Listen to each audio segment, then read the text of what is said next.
இப்பதான் மழை பெஞ்சு விட்டுருக்கு. நல்ல சில் வெதர். இந்த வெதருக்கு சூடா பிரியாணி சாப்பிட்டா எப்படி இருக்கும்?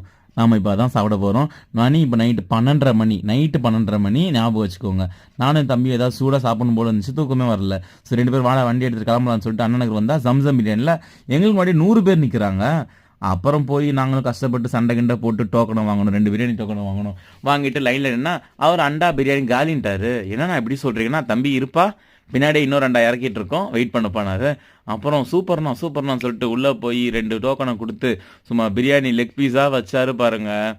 டேஸ்ட்டு சொல்லவா வேணும், அந்த மாதிரி தான் இருந்துச்சு. பிரியாணி ஒன்லி டேக் அவே தாங்க. நைட்டு 12 மணிக்கு மிட் நைட் பிரியாணி நீங்கள் சாப்பிட்லாம். ஸோ வீட்டுக்கு வாங்கிட்டு வந்து நாங்களும் லைட்டை போட்டுட்டு நைட்டு 12:30 மணிக்கு உட்காந்து தட்டில் பிரியாணி கொட்டி நானும் என் தம்பி டேஸ்ட்டு பார்த்தோம். சும்மா டேஸ்ட்டு வேற மாதிரி இருந்ததுங்க. தரமாக இருந்தது. ஆவி பறக்க அவ்வளோ சூப்பராக இருந்தது. ஸோ நீங்களும் நைட் டைம் போய் சென்னையில் அண்ணா நகர் ஏரியா கிட்ட இருக்கீங்க, பிரியாணி சாப்பிடணும்னு தோணுச்சுன்னா இந்த பிரியாணி மஸ்ட் ட்ரைங்க. கண்டிப்பாக ட்ரை பண்ணி பாருங்கள். டாடா பாபா.